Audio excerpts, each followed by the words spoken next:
దేవుడికి స్తోత్రం కలిగింది కాదు. అంత్యోక సంఘంలో ఉండి వాళ్ళు ప్రార్థన చేస్తారు, ఉపవాస ప్రార్థన చేస్తూ ఉన్నారు. వారితో వచ్చిన వారికి ట్రైనింగ్ ఇస్తూ ఉన్నారు, వారితో వచ్చిన వారికి వాక్యాలు నేర్పిస్తూ ఉన్నారు. వాళ్ళందరూ కూడి వాక్యాలు చెప్పుకొని మనం సిద్ధపరిచి దేవుడి రాజ్యం కోసం ఎలా పరిచయాలు చెప్తూ ఉన్నారు. ఇలా చెప్తూ చెప్తూ చెప్తూ పౌలు ఏం చేయండి, సీనియర్ని పెంచుకున్నాడు.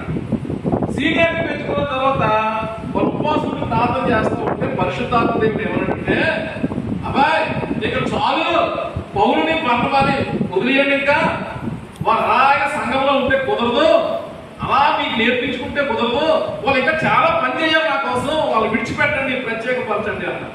అప్పుడు ఈ సంఘం వాళ్ళు అందరూ లేసి ఏం చేశారంటే, నిజమే ప్రభువా నువ్వు చెప్పిన మాట ప్రకారం పౌరుని వర్ణమాన్ని తీసుకొని పక్కన పెట్టి ఈ సంఘాన్ని మేము నడిపించుకుంటాము, మీరు మాత్రం సువార్త పరిచయకి వెళ్ళండి అని చెప్పేసి వాళ్ళని పంపించేశారు. దేవుడికి స్తోత్రం కలిగింది కదా. మొట్టమొదటి విదేశీ సువార్త పరిచయం జరిగింది అంత్యోక సంఘంలో నుంచి జరిగింది. ఎవరు విదేశీకి వెళ్ళలేదు అప్పటిదాకా. అంత్యోక సంఘంలో నుంచి మొట్టమొదటి పౌలు వెళ్ళాడు. అర్థమవుతుందండి, పౌలు బర్నబాలు వెళ్ళారు. అలా వెళ్తూ వెళ్తూ ఉన్నప్పుడు కొన్ని ప్రాంతాలు తిరిగారు వాడు. కొన్ని ప్రాంతాలు తిరుగుతుంటే మొట్టమొదట ఈ అంత్యోక కాకుండా వేరే అంత్యోక వెళ్ళారు. అంత్యోకలు రెండు ఉంటాయి. వేరే అంత్యోక వెళ్తే అక్కడ సువార్త పరిచయం చేస్తే పౌలు సుప్పుకొని కొడేశారు, బర్నబాని కొడేశారు. కొట్టేస్తే ఇదేంటా బాధ అని చెప్పేసి అక్కడ కొంచెం చెప్పి వెళ్ళిపోయి ఆ అధ్యాయం చదువుతున్నది ఈకోనియా అనే ప్రాంతానికి వెళ్ళారు. ఈకోనియా ప్రాంతంలో కూడా దెబ్బలాటలు జరిగాయి. అర్థమవుతామా? దెబ్బలాటలు జరిగాయి. ఈకోనియా నుంచి లుస్త్రా వెళ్ళారు. లుస్త్రాలో 15 పాదములు కలిగిన వాడు ఉన్నాడు, వాడు స్వస్థపరిచే. ఆ లుస్త్రాలోనే తీమోతి యొక్క కుటుంబం ఉంది. తీమోతి యొక్క కుటుంబము, తీమోతి తండ్రి గ్రీకు దేశస్థుడు, తల్లి ఎబ్రీరాలు. తల్లి ఎబ్రీరాలు అంటే వాళ్ళ అమ్మ ఏమవుతుంది, ఎబ్రీరాలు అంటే ఆదరించి వారు క్రైస్తవులే. ఆ క్రైస్తవులు వాళ్ళ అమ్మమ్మ క్రైస్తవురాలే, వాళ్ళ అమ్మ క్రైస్తవురాలే. కాబట్టి చిన్నప్పటి నుంచి తీమోతిని క్రైస్తవ్యంలో పెంచారు. దేవుడికి స్తోత్రం కలుగుతుంది కదా. హల్లెలూయా. అందుకే ఏమంటే నీ అమ్మాయి అయిన లోయలోను నీ తల్లి అయిన యునేకిలో ఉన్న విశ్వాసం నుండి నిన్ను ఏర్పరచుకున్నాడు అంటాడు. వాళ్ళ అమ్మమ్మ అవ్వైన అమ్మమ్మ యునేకియన్ తల్లి తీమోతిని బాగా పెంచారు దేవుడు. ఈ పరిచయం చేస్తున్న సందర్భంలో లుస్త్రాలో ఒక కార్యం జరిగింది. బలహీన పాదంలో కలిగిన వాడిని పౌలు స్వస్థపరిచాడు. ఎప్పుడైనా స్వస్థపరిచాడో పౌలు గారు సువార్త చెప్పడం మా ప్రాంతం వచ్చారని అందరూ వెళ్తే అక్కడ ఎవరు ముందు వెళ్తారంటే క్రైస్తవ కుటుంబం ఉంటే అక్కడికి వెళ్తాం. ఈ కుటుంబం దొరికింది పౌలు గారు. ఆ కుటుంబంలో ఉన్న తీమోతిని చూసి తీమోతితో చెప్పాడు, ఎన్నాళ్ళలో ఉంటామయ్యా దేవుడి సేవకు రామాన్ని పిలిచాడు. దేవుడికి స్తోత్రం కలిగింది. ఆ విధంగా దేవుడిని పౌలు ఏం చేశాడంటే తీమోతిని తన వెంట పెట్టుకొని సువార్త పరిచయకి వెళ్ళాడు. దేవుడికి స్తోత్రం కలిగింది కాక. హల్లెలూయా. అంటే మీకు తీమోతి యొక్క చరిత్ర, పౌలు యొక్క విధానం మేము చెప్తూ ఉన్నాను. ప్రియమైన దేవుని బిడ్డలారా, చాలా జాగ్రత్తగా చూస్తే ఇలాగే పరిచయం చేస్తూ ఉన్నప్పుడు పౌలికి వయసు అయిపోతా ఉంది. ఎక్కడికి వెళ్ళినా దెబ్బలు కొడేస్తూ ఉన్నారు, ఎక్కడికి వెళ్ళినా కొడుతున్నారు, తిడుతుంది. ఎన్నాళ్ళు పడంతో శరీరం అప్పటికే శరీరం అంతా వాతికి వచ్చేసింది, దెబ్బలతోటి నలిగిపోయింది, భయంకరమైన నీరసాలు వచ్చేసాయి, కళ్ళు కనపడలేని పరిస్థితులు, నడుము కొన్ని పరిస్థితులు, పక్కలో భయంకరమైన గాయం, ఇవన్నిటి మధ్య సువార్త చేస్తున్నాడు కానీ భయంకర కష్టాలు అనిపిస్తూ ఉన్నాడు, జైల్లో పెట్టబడుతున్నాడు. ఇలాంటి సందర్భాల మధ్య తీమోతిని ఆ సంఘానికి కాపరిగా చేసి సంఘాన్ని జాగ్రత్తగా నడిపించు అని చెప్పాడు. నడిపిస్తూ ఉంటే ఈ చివరి సమయం వచ్చేసరికి రెండో తీమోతి పత్రిక ఎందుకు రాశాడంటే, తీమోతి మొదట ఉన్నటువంటి ఉద్రేకం, మొదట్లో ఉన్నటువంటి భక్తి, మొదట్లో ఉన్నటువంటి రోషము తీమోతిలో చల్లారిపోయింది. కాబట్టి నేను చచ్చిపోతున్నాను, ఇంకా నీవు ఆరంభంలో విశ్వాసాన్ని ప్రారంభించి ఇంత విశ్వాసంతో భక్తి చేసావు కదా, ఇప్పుడు ఇలాంటే రేపు సంఘం యొక్క పరిస్థితి ఏంటి తీమోతి అని చెప్పి క్రీస్తులో నీ బాధ్యతలేంటో విను, నీ బాధ్యతలేంటో విను అని చెప్పి ఈ రెండవ తీమోతి పత్రిక రాశాడు. దేవుడికి స్తోత్రం కలిగిన. హల్లెలూయా. తీమోతి ఎందుకు ఆ విధంగా చల్లారిపోయాడు అని కొన్ని కారణాలు చూద్దాం. ప్రియ దేవుని బిడ్డలారా, ఒక విషయం జాగ్రత్తగా వినండి. చూడండి, రెండవ తీమోతి 1వ అధ్యాయం 6వ వచనం చదువుకోండి. ఆ హేతువు చేత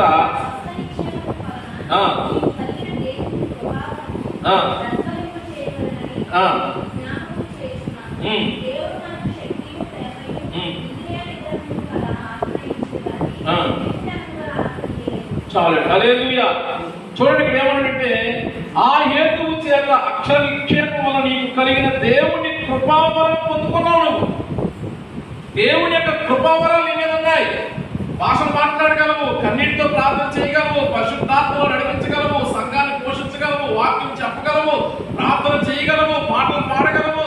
ఇన్ని కృపావరాలు దేవుడు నీకు ఇచ్చాడు. అని చల్లారిపోతున్నావు కాబట్టి మరొకసారి మీరు ప్రజ్వలింప చేయాలని ఈ పత్రిక రాస్తున్నారు అన్నాడు. దేవుడికి స్తోత్రం కలిగింది కాక. ఒకప్పుడు ఎంత బాగా పాడేవాడివి, ఒకప్పుడు ఎంత బాగా ప్రార్థన చేసేవాడివి, ఒకప్పుడు ఎంతగా పరిశుద్ధాత్మలో ఆనందించేవాడివి, ఒకప్పుడు ఎంత బాగా సువార్త చెప్పేవాడివి. ఇన్ని ఉన్నప్పుడు ఎందుకు చల్లారిపోయావు? మండుతున్నటువంటి పొయ్యిలు ఎవరికి విసరవలసిన పని లేదు. అవును కదా? ఆరిపోతున్న పొయ్యిలే విసరాల. కాబట్టి దీపోకి ఆరిపోతున్నాడట. అందుకే మళ్ళా ప్రజ్వలింప చేయాలని ఈ పత్రిక నీకు రాయవలసి వచ్చింది అన్నాడు. దేవుడికి స్తోత్రం కలిగింది కాక. హల్లెలూయా. ఆరంభంలో ఉన్నటువంటి విశ్వాసము, ఆరంభంలో ఉన్నటువంటి ప్రార్థన, మొదట్లో రక్షింపబడిన మొదట్లో ఉన్నటువంటి సంఘ సహవాసము, ప్రతి ప్రార్థనకు అటెండ్ అవ్వడము, సమయానికి రావడము, దేవుడితో అధిక సమయం గడపడము, ప్రతి బైబిల్ చదివి డౌట్లు తెలుసుకోవడము, ఇవన్నీ ఉండే ఒకప్పుడు. ఇప్పుడు ఎందుకో చల్లారిపోయాయి. ఈ చల్లారిపోతున్న సమయంలో తిమోతి ఇలా చల్లారిపోకూడదని నీకు మరొకసారి వెలిగించడానికేనయ్యా ఈ పత్రిక రాస్తున్నాను అన్నాడు. దేవుడికి స్తోత్రం కలిగింది కాక. హల్లెలూయా. మరొక మాట చూద్దాము. 7వ చదువు. దేవుడు మనకు శక్తియు కానీ పిరికితనం గల ఆత్మను ఇవ్వలేదు అన్నాడు. దేవుడికి మహిమ కలుగును కాక. అంటే తిమోతికి ఎక్కడో భయం వచ్చింది. ఎవరితోనే ఏం చెప్తే కొడతారేమో, యేసు ప్రభువుని మాట్లాడితే ఏమో అంటారేమో, యేసు ప్రభు రక్షణ చెప్తే ఇంకా తిడతారేమో, భయం వచ్చేసింది. మొదట్లో అలా ఉండేది కాదు. మొదట్లో ఎక్కడ నిలబడినా దేవుడు నమ్ముతావయ్యా, దేవుడు అలాంటి దేవుడు అలాంటి ఇలాంటి ఆయన రక్షణ అలాంటిది, ఆయన రక్తం మన కోసం కాల్చాడు, ఆయన ప్రాణం మన కోసం పెట్టాడు, ఆయన రక్షించబడితే నిత్య జీవం ఉంది, ఇవన్నీ చెప్పేసేవాడు. కానీ ఇప్పుడు ఏమైతే భయం వచ్చింది. భయంతో చెప్పలేకపోతున్నాడు. అందుకే ఏమన్నాడంటే, దేవుడు పెట్టారా మొదటి వచ్చిన మనం చదువుకున్నాక ఆత్మ వలన వచ్చినటువంటి వరమును వాడుకోలేకపోతున్నాడు, కృపావరాన్ని వాడుకోలేక చల్లారిపోయాడు, ఆత్మ వలన వచ్చిన ధైర్యంలో కూడా చల్లారిపోయాడు. దేవుడికి స్తోత్రం కలుగును కాక.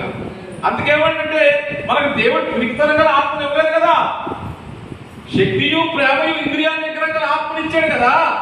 మరి ఎందుకు చల్లారిపోయావు, ఎందుకు పిరికి వాళ్ళ ఉన్నావు అని చెప్పి తిమోతిని హెచ్చరిస్తా ఉన్నాడు. దేవుడికి స్తోత్రం కలుగును కాక. మీకు అర్థమవుతాయి మాటలు.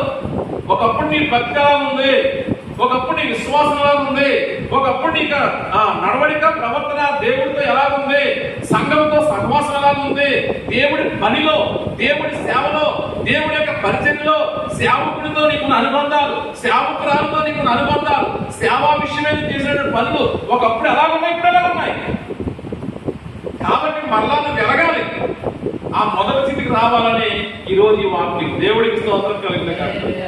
ఒకప్పుడు ధైర్యంగా మాట్లాడే ఆ దేవుడు మాటలు లేవు. ఎందుకు పిరికితనం వచ్చింది?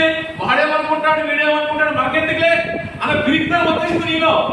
ఈ పిరికితనం కదా దేవుడు మనకు ఇవ్వలేదు కదా. మనకు శక్తిగా ఆత్మనిచ్చాడు, ధైర్యపరిచే ఆత్మనిచ్చాడు, ప్రేమించే ఆత్మనిచ్చాడు. ఎందుకయ్యా ఎలా చదవకపోయి ఇలా భయపడుతున్నావు అన్నాడు. దేవుడికి స్తోత్రం కలిగింది కాక. ఒకవేళ ఈ రెండు అనుభవాల్లో ఉంటే, కృపావరాలను ఉపయోగించుకోలేని పనులు ఉంటే, ఒక ధైర్యంగా దేవుడి కోసం పనిచేయలేనటువంటి అనుభవం నీకుంటే, మన కోసమే ఈ వాక్యాన్ని దేవుడు రాయించాడు. దేవుడికి స్తోత్రం కలిగింది. మళ్ళా వెలుగుతాం మనం, మళ్ళా ధైర్యంగా దేవుడి కోసం అడుగులు వేద్దాం. ఏమన్నాడు? మీరు ధైర్యమును వహించుడి అన్నాడు. మీరు పిరికివారుగా ధైర్యమును వహించండి. యెహోవా మేలు చేయని ఉద్దేశించున్నాడు కనుక ధైర్యమును వహించండి. యెహోషాపాతు చెప్తాడు తన ప్రజలతో, మన ప్రజలకు దేవుడు మేలు అనుగ్రహిస్తాడు, ధైర్యంగా ఉండండి, పిరికివారుగా ఉండకండి. మనం పిరికివారుగా ఉండాలి, దేవుడు పిలవలేదు అని చెప్పాడు. దేవుడికి స్తోత్రం కలుగును కాక. కాబట్టి మనం ధైర్యంగా ముందుకు అడుగులేయాలి. ఎందుకంటే మనం ప్రకటించేది సత్యమైన దేవుణ్ణి, మనం నమ్మింది నిత్య జీవించే దేవుణ్ణి, నెలకొకటి మారిపోయే వారిని కాదు, ఏదేదో సిద్ధాంతంగా నడిచేవారిని కాదు, ఇక్కడ ఉన్నాడు అక్కడ లేని వాడిని కాదు, నిన్న నేడు నిరంతరం ఎప్పుడు ఉండే దేవుడు యెహోవా. యెహోవాగా స్వయంభవుడు, తనకు తానే ఉనికిలో ఉన్నవాడు. అందుకే పౌలు అంటాడు ఆయన ఉనికిలో ఉన్నాడంటే ఆయన ఉనికిని బట్టి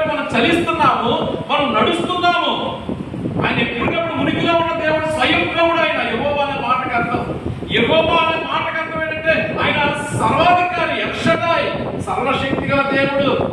యెహోవా అనగా సార్వభౌముడు. ఆయనకి ఇష్టమని చేయడానికి ఎందుకు చేసావు అడగడానికి లోపల అప్పటికి అర్హత లేనటువంటి అధికారం కలిగిన దేవుడు. యెహోవా అంటే 3 అర్థాలు: స్వయంభవుడు, సర్వాధికారి, సార్వభౌముడు. దేవుడికి స్తోత్రం కలిగింది కాక.